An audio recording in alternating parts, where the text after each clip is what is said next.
आज हम लोग करने वाले हैं क्लास 9 हिंदी क्षितिज पार्ट 1। आज जो हम लोग करेंगे उनकी कविता है, काव्य शैली है जिसका नाम वाक है। उसका हम लोग आज प्रश्न और अभ्यास करने वाले हैं। और प्रश्न और अभ्यास।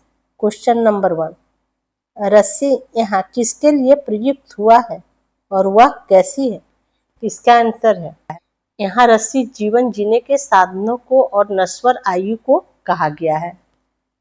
क्वेश्चन नंबर 2, कवित्री द्वारा मुक्ति के लिए किए जाने वाले प्रयास व्यर्थ क्यों हो रहे हैं? इसका आंसर है, कवित्री का उम्र बीता जा रहा है, मृत्यु के निकट जा रही है, किंतु प्रभु से मिलन नहीं हो पा रहा है।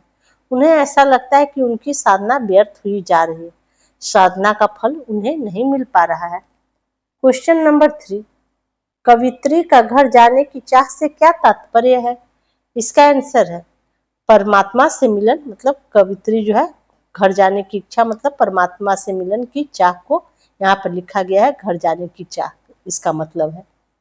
क्वेश्चन नंबर 4, भाव स्पष्ट कीजिए। क, जब टटोली कौड़ी न पाई।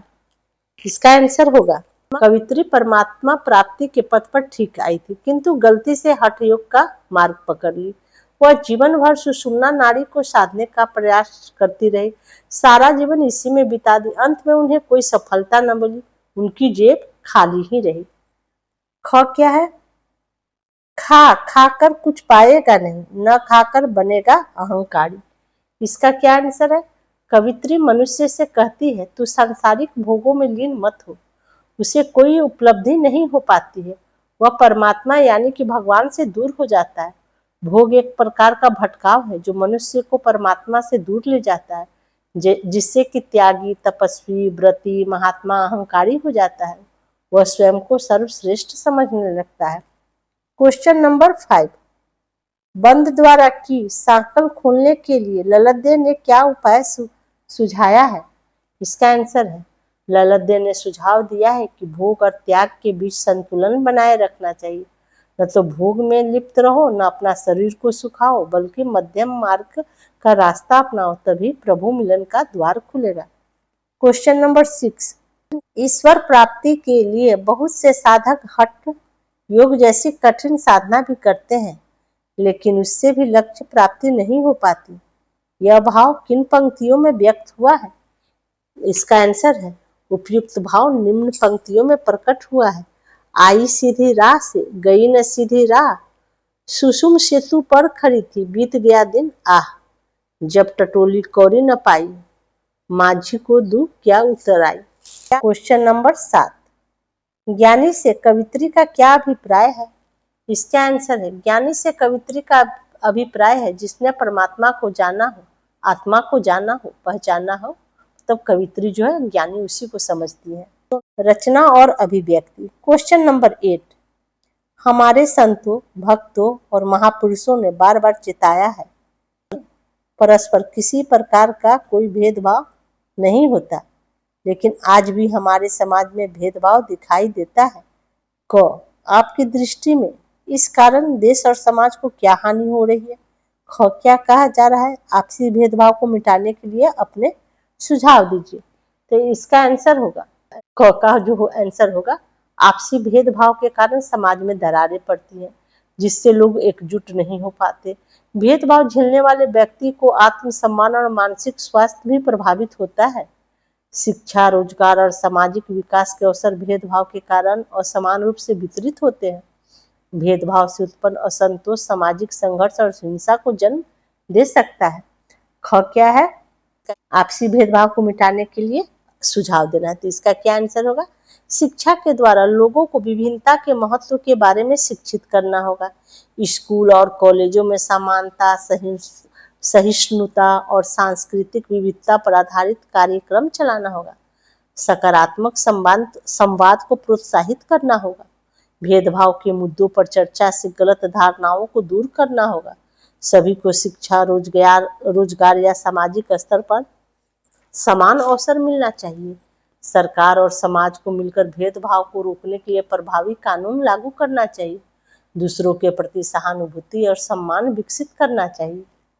पाठ्येतर सक्रियता, ये क्या है देखते हैं। भक्ति काल में ललित के अतिरिक्त तमिलनाडु की आंदल, कर्नाटक की अक्कमहादेवी और राजस्थान की मीरा जैसी भक्त कवित्रियों के बारे में जानकारी प्राप्त कीजिए और उस समय की सामाजिक परिस्थितियों के बारे में कक्षा में चर्चा कीजिए। ये आपको स्वयं करना है। इसको देखते हैं। ललद्य कश्मीरी कवित्री है। कश्मीर पर एक अनुच्छेद लिखिए, मतलब आपको थोड़ा सा कश्मीर के बारे में बताना है, शॉर्ट में एस्से लिखना है, लेख लिखना है कश्मीर के बारे में। इसका आंसर होगा कश्मीर को भारत का स्वर्ग माना जाता है। कश्मीर भारत का एक अत्यंत सुंदर और रमणीय प्रदेश है।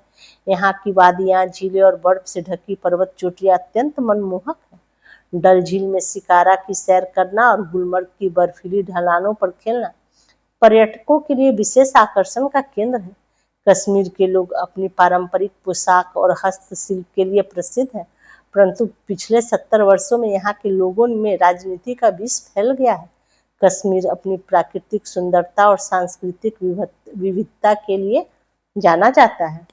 और कुछ शब्द संपदा भी देख लेते हैं। वाक, वाक का क्या मतलब होता है? वाणी, शब्द या कथन। यह चार पंक्तियों में बद्ध काश्मीरी शैली की गेय रचना है। मतलब गेय मतलब गाने वाली रचना है, इसे वाक बोलते हैं। कच्चे सकोड़े, स्वाभाविक रूप में कमजोर। नाव, जीवन रूपी नाव को बोलते हैं। सम, तब अंतःकरण तथा बाह्य इंद्रियों का निग्रह। संभावी, समानता की भावना। खुलेगी साकर, बंद द्वार की, मतलब चेतना व्यापक होगी, मन मुक्त होगा। गई न सीधी राह, जीवन में सांसारिक छल छद्मों के रास्ता पर चलती रही। सुषुम सेतु, सुषुम्ना नारी रूपी पुल। हठ योग में शरीर का 3 प्रधान नाड़ियों में से एक नाड़ी सुषुम्ना, जो नासिका के मध्य भाग में ब्रह्मरध्य में स्थित है। जेब टटोली, आत्मलोचन किया, मतलब खुद का निरीक्षण किया। कौड़ी न पाई, कुछ प्राप्त न हुआ। माझी, ईश्वर गुरु नाविक को बोलते हैं। उतराई, सदकर्म रूपी मेहनताना। थल थल, मतलब सर्वत्र। शिव, ईश्वर को बोलते हैं। साहिब, स्वामी, ईश्वर को बोलते हैं। इस प्रकार इस चैप्टर का प्रश्नाभ्यास यहीं पर समाप्त होता है, लेकिन कुछ महत्वपूर्ण प्रश्न है जो कि बार बार एग्जाम में पूछे जाते हैं। एक बार उसे आप देख लीजिए, आपको स्वयं करना है। प्रश्न नंबर 1 क्या है? माझी किसके लिए प्रयुक्त हुआ है और क्यों?